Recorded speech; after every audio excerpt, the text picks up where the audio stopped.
We're live. Whew. So, I don't know if you follow me on Instagram, but I just hopped on Instagram to talk about how I am equal parts over research things into the ground for them, and fly by the seat of my pants. And this morning was definitely a fly by the seat of my pants morning where I just got a new computer like a month ago, and I kind of forgot that you can't just live stream without stuff on there. But anyway, here we are. We're live. Hello and welcome. This is the celebration for 5,000 wonderful friends here on YouTube. If you are here live with me, please say hi. Please tell me where you're from. And we're going to go ahead and get started. I'm going to answer some questions that I got. And then I have already picked 2 giveaway winners. I decided I wanted to do 2. So stay tuned and I will share those with you as well. Whew. All right, so it's so funny because I asked you guys for questions, and normally I get plenty of questions, and this week I haven't gotten any questions, so I was planning to answer a question that I get all of the time in one form or another, but then this morning I got a ton of questions on Instagram, so I'm going to start with the question that I get all of the time, and I actually got a couple of weeks ago on Instagram, and I answered it privately, but I haven't answered it publicly yet. So I think this is such an important question because I hear it all of the time. And it's the question surrounding I am blank age. Is it too late to start ballet?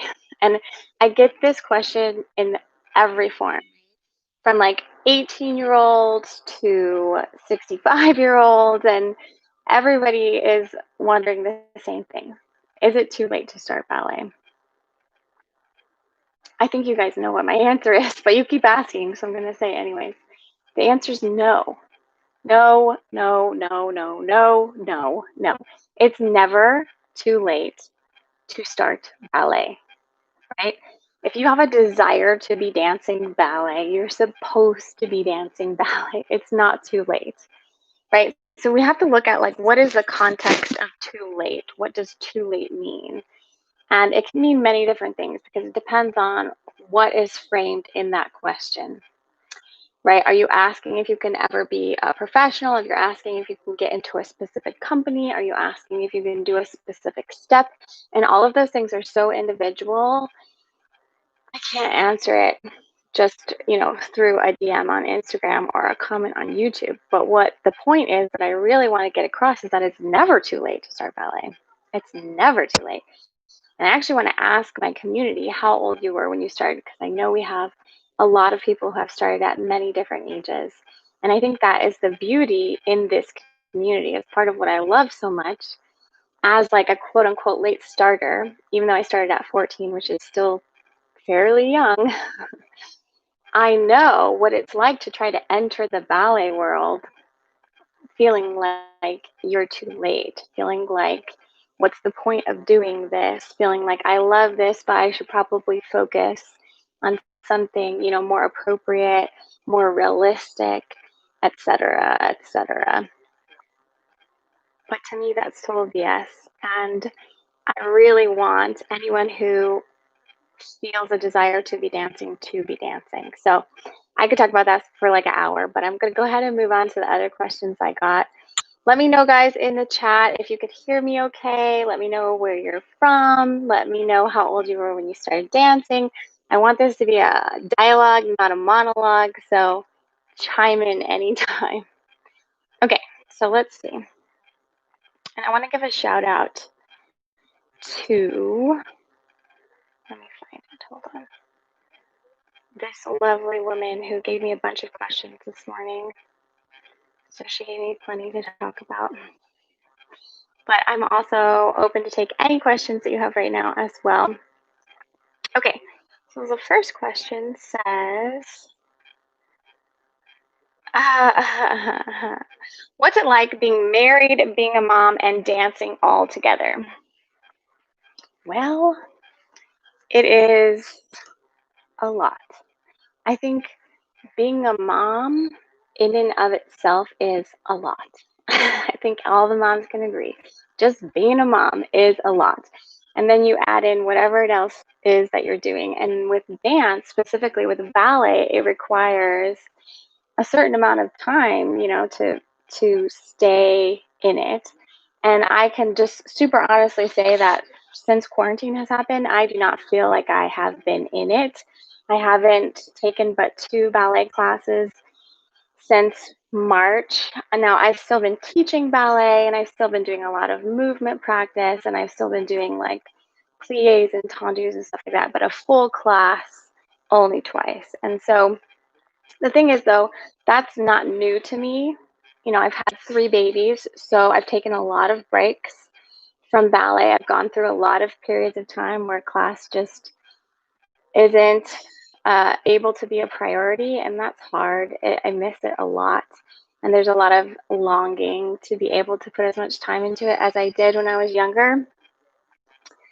But at the same time, it's like, we make our choices and we do the best that we can. That's why I always try to redirect people who feel like they're too busy or too overwhelmed or too late, is to just start with super basics. Like there's so much available to us in plies, tendus, and releves. If I can just get those in at least once a week, I feel a difference. And then that piano toes exercise that I put up on YouTube a couple weeks ago, I've been doing a lot of work on getting in touch with my pelvic floor muscles, which has been like mind blowing. I can't wait to talk more about it, but I can't talk about it until I feel like I really know what I'm talking about. But it's made such a huge difference. So, I think we go through seasons, and being a mom and being a wife and everything like that is my top priority right now, which is why, I don't do like 90% of the stuff that I'd love to be doing online because I have young kids. My kids are 2, 5, and 8. I homeschool them. My husband's a firefighter, and this year has been full of fires. So it's a lot. And so it's just about prioritizing and doing something consistently. Okay, so I could talk about that a long time too. If you can't tell, I am rather long-winded. I could talk about many things for a long time. I would love to talk to you. Put a comment in. I posted on Instagram the other day about reels. Reels is like those 15 to 30-second clips. And I was trying to film like some ballet tips. I can't get anything out in 30 seconds. I have too much to say about everything, which is why I'll start to make Instagram stories and then they'll turn so long that I just decide to make them into an IGTV because I don't want to make people sit through a bunch of Instagram stories. Okay, another question is, what keeps me dancing and what upsets me about it? What keeps me dancing is like, it's part of me. It's just like an undeniable part of me that I'm always drawn back to. And like, ballet is definitely a part of me too, but dancing in general is something that I don't feel like I can separate from who I am. And so, yeah, like I said, I've gone through many long breaks, but I'll always come back because it's just like a deep rooted extension of who I am and how I express my emotions, how I process my emotions. Um, and like even in the times where I've taken a break from ballet, I still dance. I dance all day long, guys. Like lately, the only thing that gets me through being basically a single mom in a pandemic is constantly listening to music and dancing like a crazy woman around my house. I mean, my kids, like honestly, if I stop dancing, they'll come over and ask me what's wrong. So dance is just part of who I am. There's no way that I could leave it. I will dance for the rest of my life, whether it's ballet or not. And then what upsets me about it? What upsets me about it is the garbage, in my opinion, surrounding ballet, that it is so elitist and that you have to be a certain age or a certain body shape or a certain, you have to be female or you have to be long legged or you have to be 3 years old or whatever, all of the things that people put around why they can't dance ballet, which I've heard them all, and I'm sure you've felt them. I felt them as well. Ballet, just like any other art form, needs to be open to anyone who feels a pull towards it, because art is healing. And the reason that we feel pulled to an art form, you know, whether it's ballet or painting or singing or whatever, pottery making, is because there's something in us that's attracted to it that needs to express that way. And so it makes me really sad and really upset that people feel those barriers around ballet, that they feel a draw to it, they feel a desire for it, but then they feel like they can't do ballet because it's only for skinny young white girls. So that's what upsets me about it. I'd love to hear from you guys what you love about dancing. Have I ever felt like quitting ballet, and what was my strategy for battling the doubt? Have I ever felt like quitting ballet? Yes, I have, and yes, I have quit, right? So I did a little IGTV that I posted on here on YouTube about my story with depression.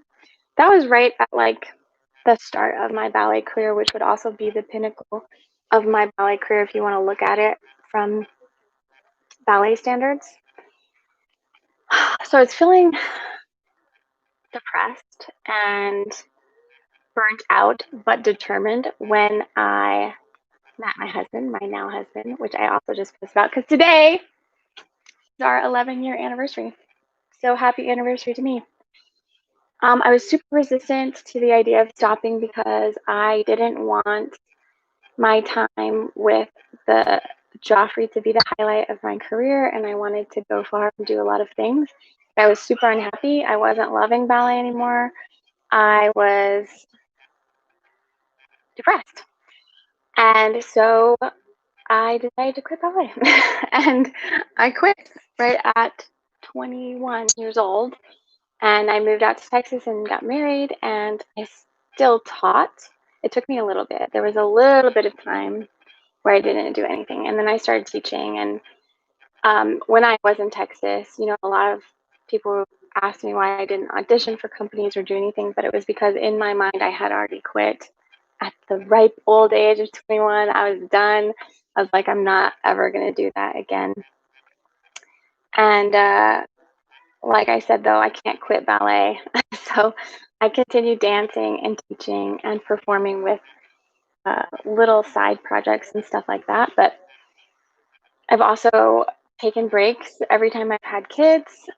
I've continued teaching, except I did take a long break from teaching right after my second child because I felt like that was what was expected of me. But anyways, I've definitely felt like quitting ballet many times because when you get stuck in your head and you decide that ballet should only look a certain way or express a certain way, or it's only worthwhile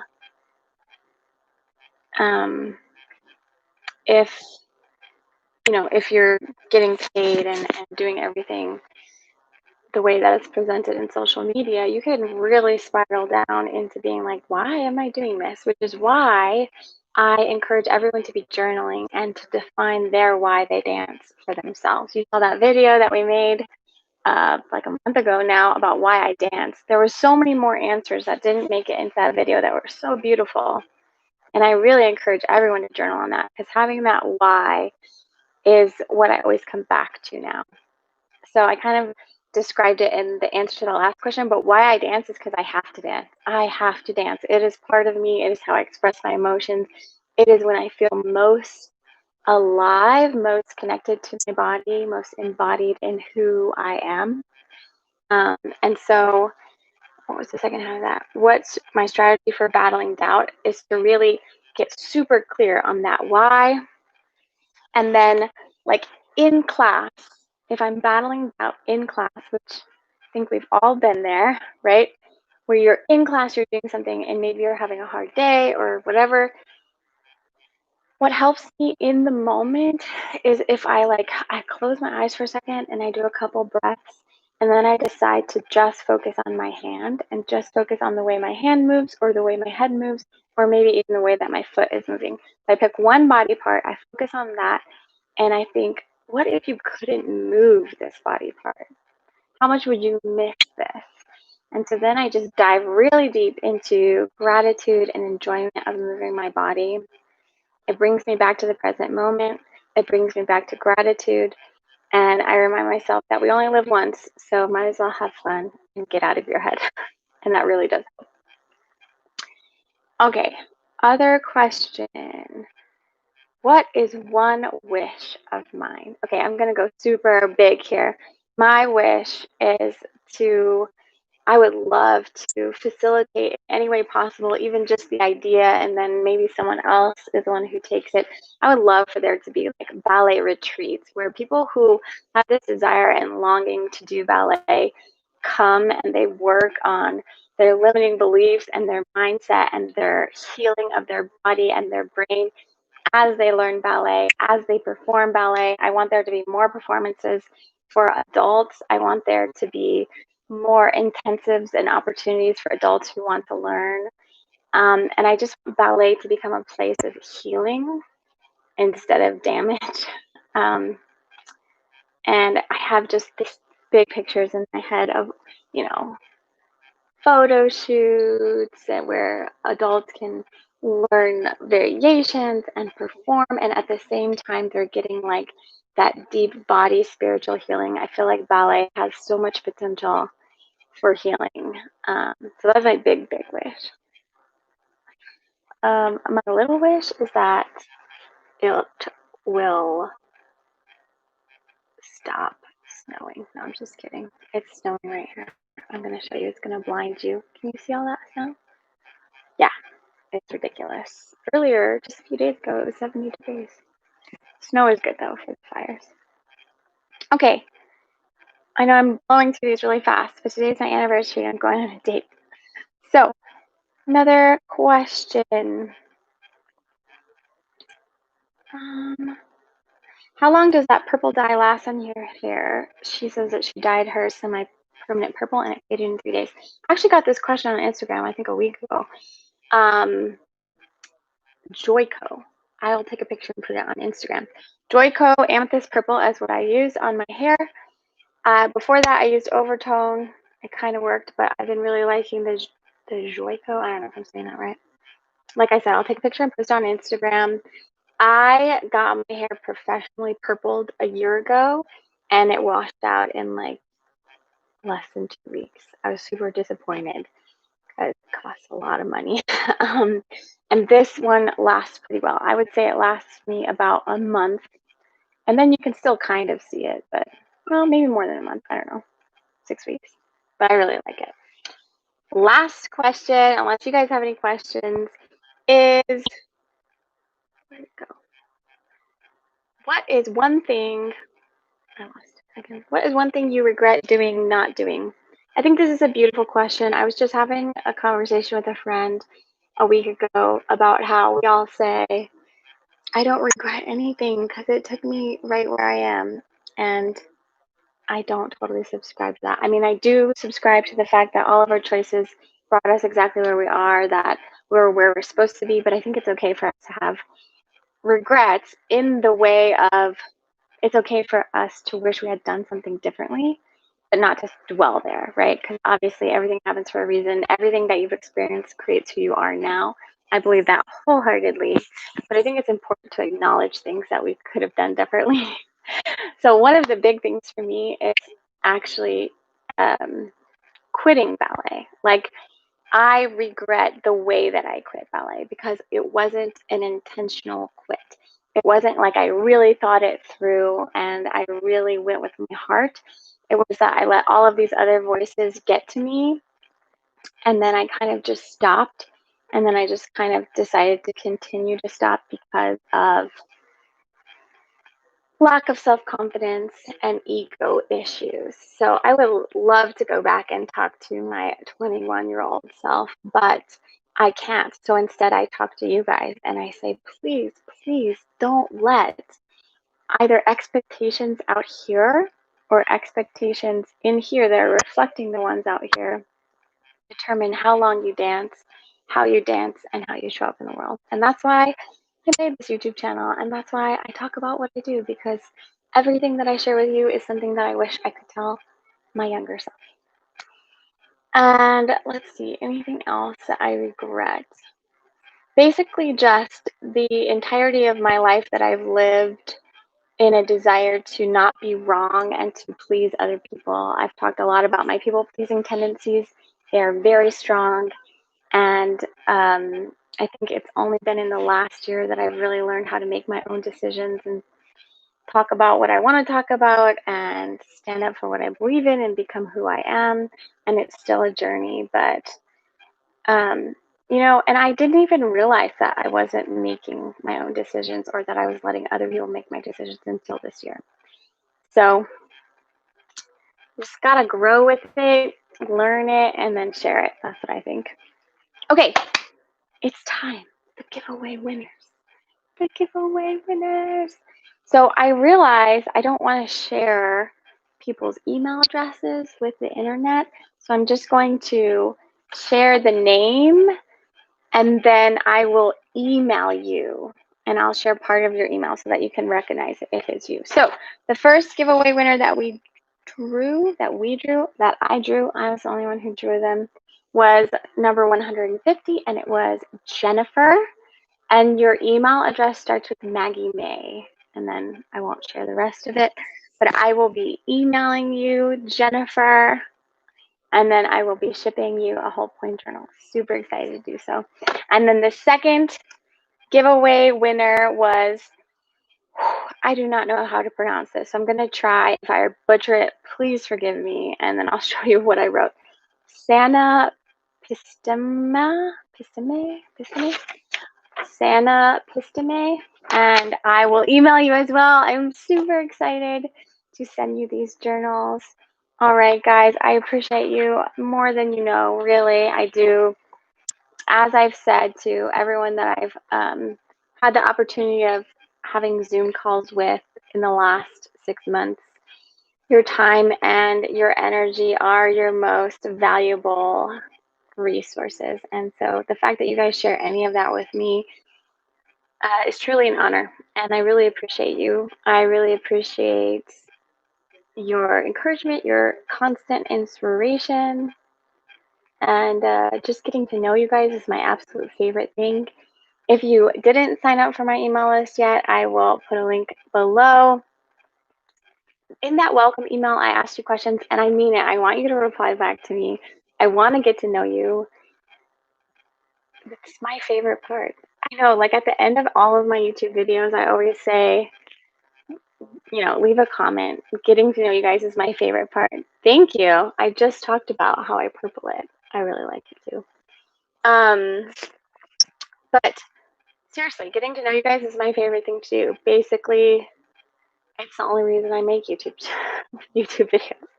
It's to make more ballet friends, because I can't build a better ballet community by myself. So yeah, that's it, guys. If you have any other questions, leave them below. Yo, oop, this is Joyco, in case you missed that.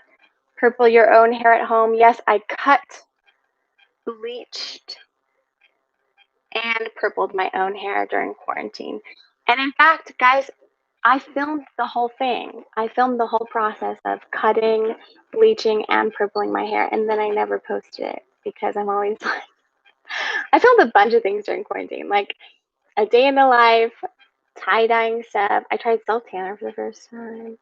I did my hair, and then I never posted because I'm like, oh, it's not ballet related. Nobody cares.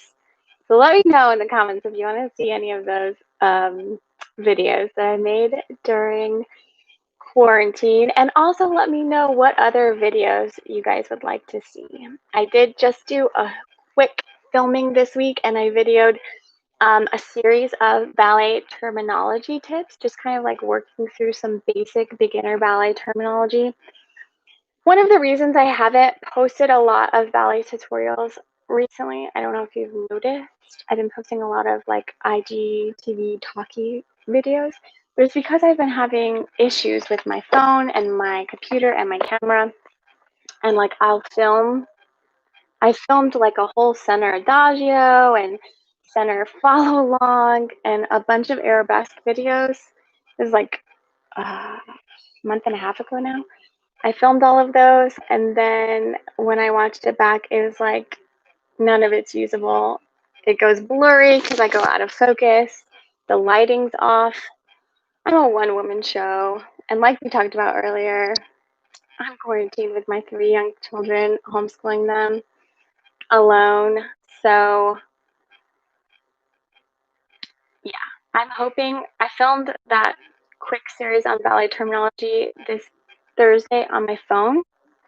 And so, you know, they're pretty basic, simplistic videos, but I'll be getting those out, and then hopefully I'll be able to get a new camera soon. I just got a new computer, so I have to save up some more before I can get a new camera.